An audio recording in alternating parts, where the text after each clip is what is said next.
I'm going to quickly cut across to our panelists joining us. Chouhan Sinha, spokesperson of the BJP. We have Mahima Singh, the spokesperson of the Congress. Rashid Kidwai, political analyst, joining us. Let me cut across to Rashid Kidwai. Rashid Kidwai, is this normal to see a delay in selecting the chief minister? The BJP is, of course, known to be war horses. They're going to be very carefully calculating their decision. They're not going to be jumping the gun, and that's established.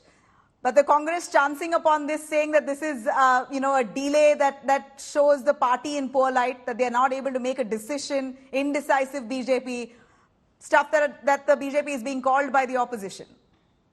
Well, I think it's a little, immature on a part of a party like Congress to be making such observations, because remember, selecting a chief minister is a difficult exercise, a tricky thing when elections are there, Lok Sabha elections are there 6 months down the line. And second, a lot of considerations have to be taken in account.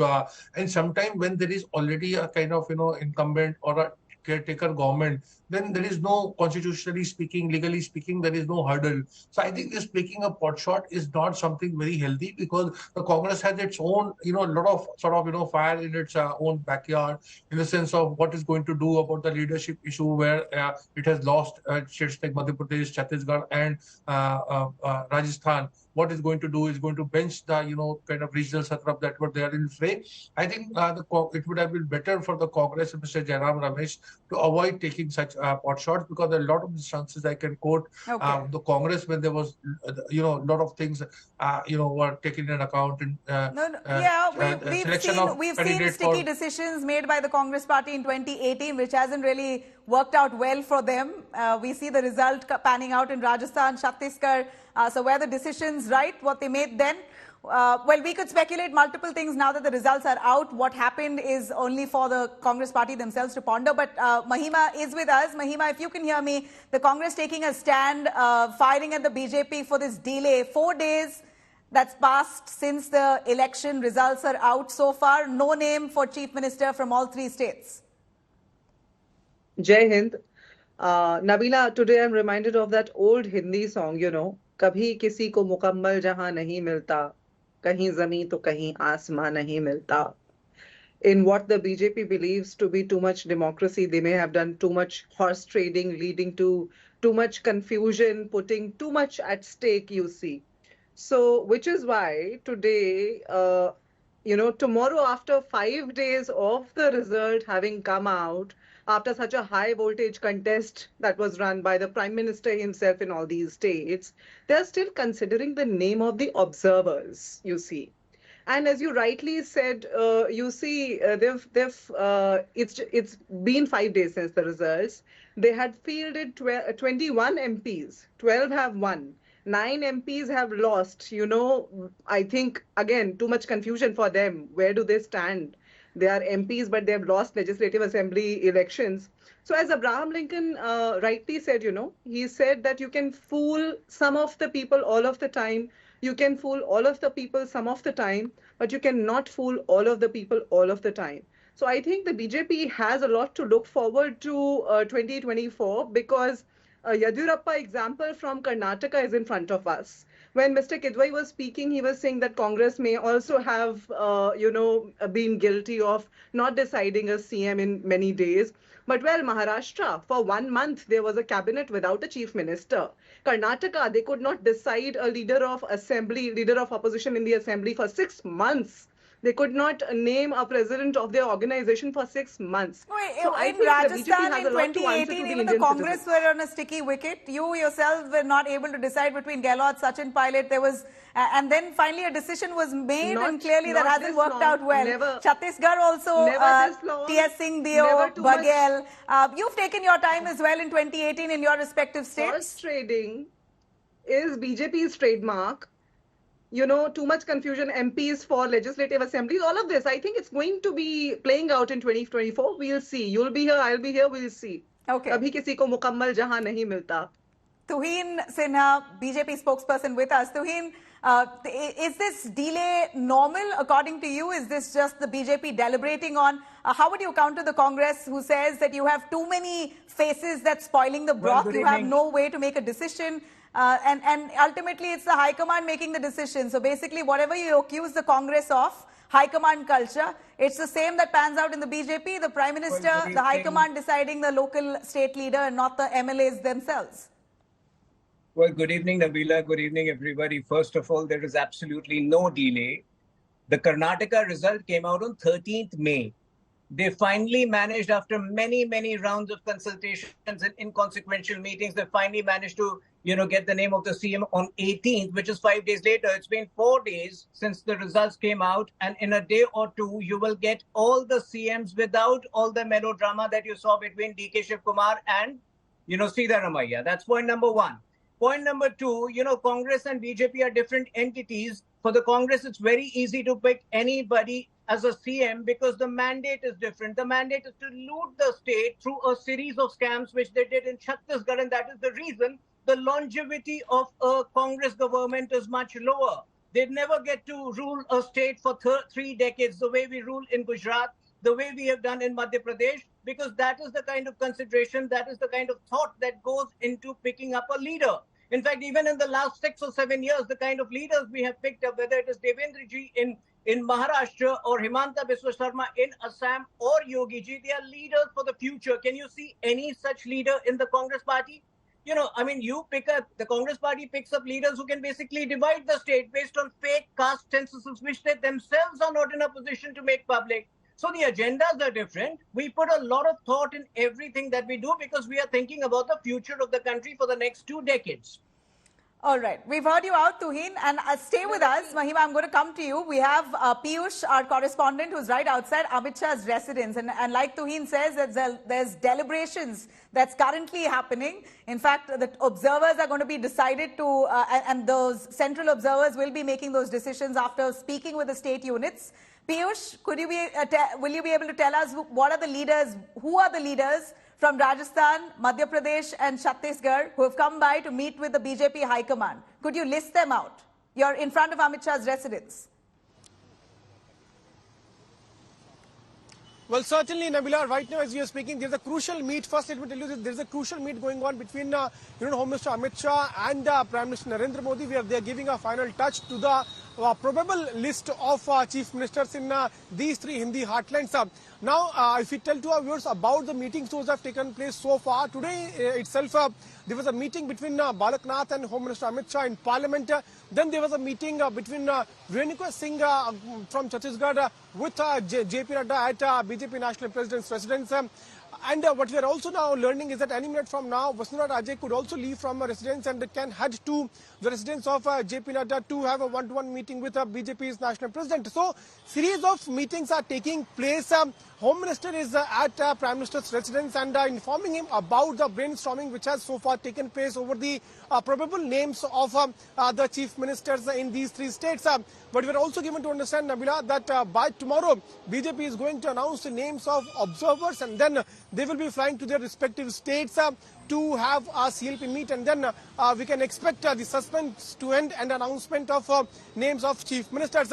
What BJP sources are telling us that they have a lot of leaders in these 3 important states. If we talk about Madhya Pradesh, there are 4 to 5 contenders.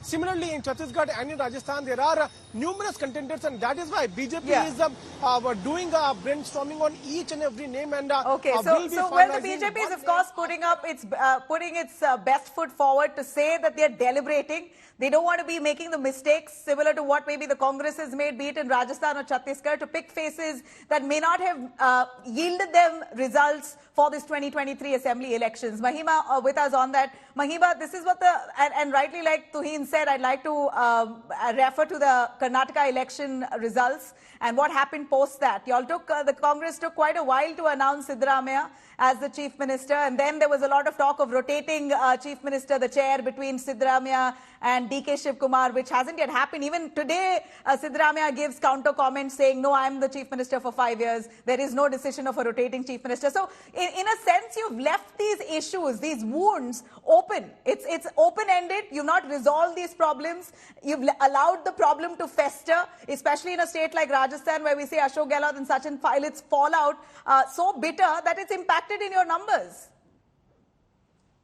Let me ask you, Did we take longer than the BJP took in Maharashtra to name the chief minister? Did we take longer than the BJP took to name their leader of opposition in the assembly in Karnataka till recently? Did we take longer than that? I think any well-thinking citizen of India would answer those questions and know for themselves. You see, the BJP spokesperson's audacity when he names Himanta Biswa Sarma is that I just said too much horse trading. He's testifying what I said. You see, the BJP takes pride in having repeat CMs, the leaders that they have horse traded from the Congress. So, all right, you see that audacity is for everybody to see. And when the BJP talks of us being able to hold on to power, they forget that they're the ones who had created hue and cry about 70 years, 70 years. So, we are the ones who reigned in the power in this country for 70 years. We know how to regain our lost ground. We have done that in Telangana. BJP must not lose its senses so much that it, as I said, they're putting all their apples in one basket in all these states. So let's just see how does it play out. 2024 is not far off. Do you believe a hasty decision in Chhattisgarh? Speaking of Chhattisgarh, a hasty decision in Chhattisgarh has cost you the election this time. T.S. Singh Dio, your deputy there, lost his Ambikapur Assembly constituency by 94 votes. He's barely campaigned in his bastion. He hardly got down to the ground to campaign, and that really speaks of the choice that you've made in 2018, which you see now play out in a way that you never imagined. That was one state that you were sure of, Chhattisgarh. There's a famous couplet which goes like this. मैदान की हार जीत तो किस्मत की बात है, मैदान की हार जीत तो किस्मत की बात है, टूटी है किसके हाथ में तलवार देखना. We are certainly fighting our battles. We are fighting it with all our might and the core of steel that every congressman has. We'll continue to do so. You're left with just 3 states ahead of 2024. You really hope to propel and gain momentum ahead of 2024, but now you're reduced to barely 3 states, just Himachal, Karnataka, and your newly elected Telangana. Which is the part and parcel of the game of politics, sure. Nabila. I think it's the people's fight that we fought. We'll continue to do so. The BJP may continue to divide and rule like they've been doing, bringing communalism and caste slurs in elections. They have fought all the elections on the face of Modi ji. I think they better start finding an alternative to Modi ji. Okay, Tuhin, that's one allegation that's been made, fighting an election on the Prime Minister's face. What happens to all that effort put out by local leaders in states like Madhya Pradesh, Rajasthan? You have so many local leaders who've really hustled to pick the party and take the party to victory, basically. But ultimately, it appears Modi gets the credit. It's Modi's face that elections are fought. Do you believe that the local party leaders there are slightly disappointed that they're hardly ever credited for all that work that they do? It's mostly, and that's the high command culture I was referring to. Forget about anybody in BJP being disappointed. I'm surprised at the glee of the Congress party. Instead of looking inwards, instead of doing some introspection, they are obsessed with non-issues. 4 days after the election, their only worry seems to be, why is BJP not announcing the CM candidate? Look at the Telangana CM. I mean, would we appoint somebody like the Telangana CM Revant Reddy, who's openly making slurs against the whole of Bihar? So I think that's not a culture. We would choose somebody who would be a leader for the next 2 decades and who will ensure that the BJP is in power in Chhattisgarh and in Rajasthan for the next 2 decades. I think this is something which the Congress is not able to comprehend. The change in leadership style the country has seen. We are out of the holiday mood. The first thing that, they seem to be into after an election result instead of analysis is a holiday. That's not the way the BJP operates.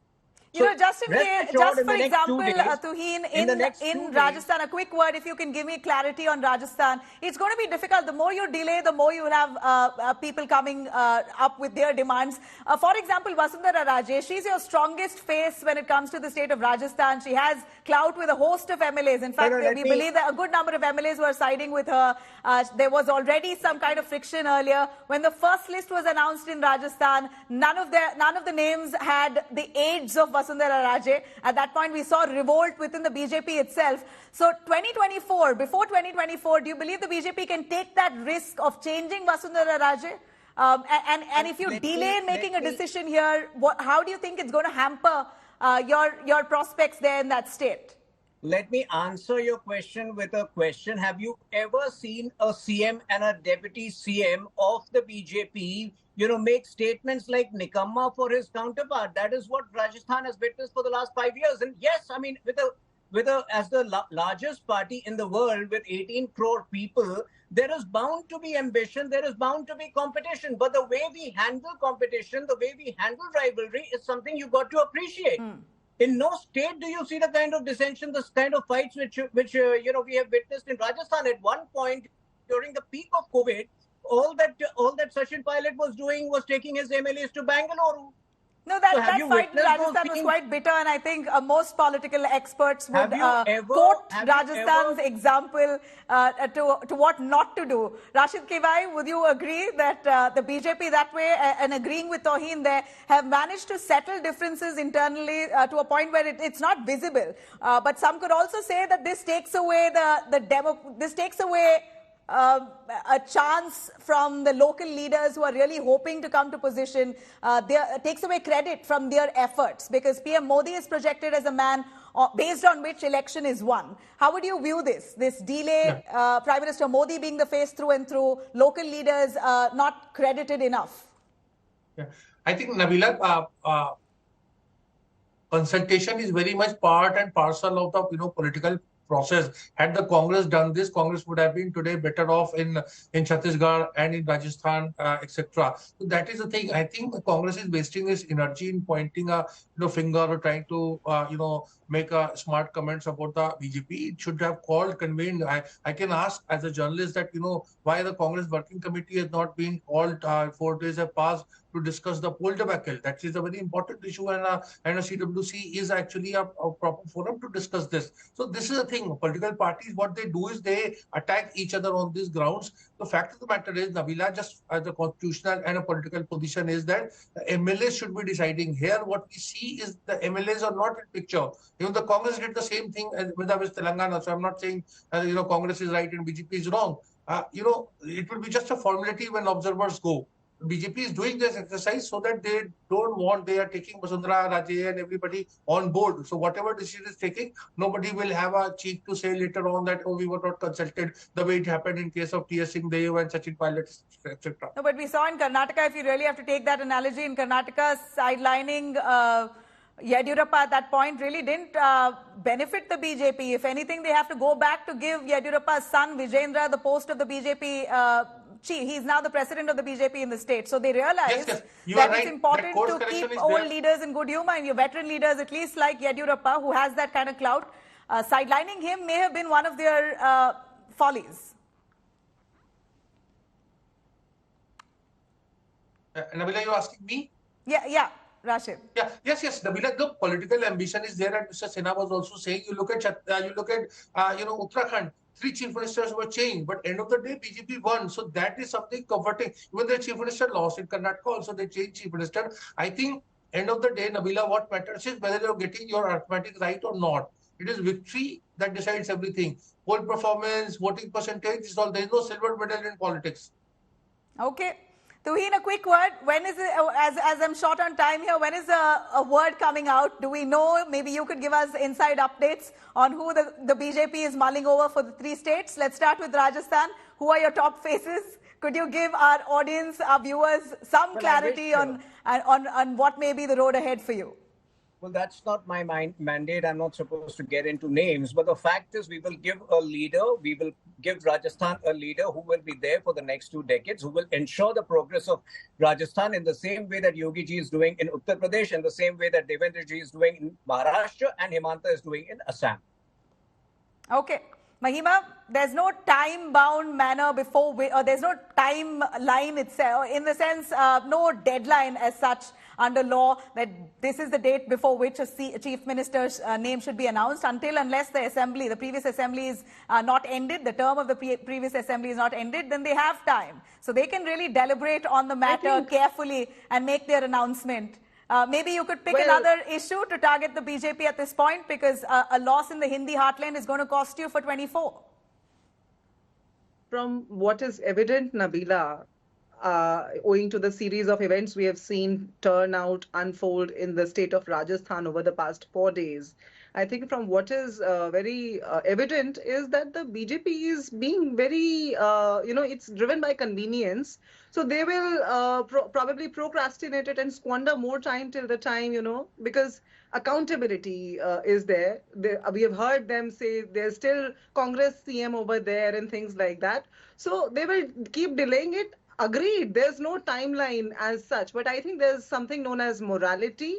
There is something known as ethicality in the field of politics. And I think if the BJP had an iota of that morality, it would be dutiful to name its chief minister and not putting the blame or gaslighting with the Congress for the series of events that has been unfolding in the state of Rajasthan. So I think that is very much attributed to the BJP, convenience, playing in a very pliant manner.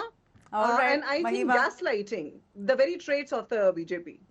Mahima, well, this was expected to pan out, but nonetheless, congratulations on Telangana's win. Revanth Reddy took oath as Chief Minister of Telangana. The Congress has managed to win there. Tuhin, because we do follow. Congratulations for the BJP winning, sweeping that tsunami in the Hindi heartland.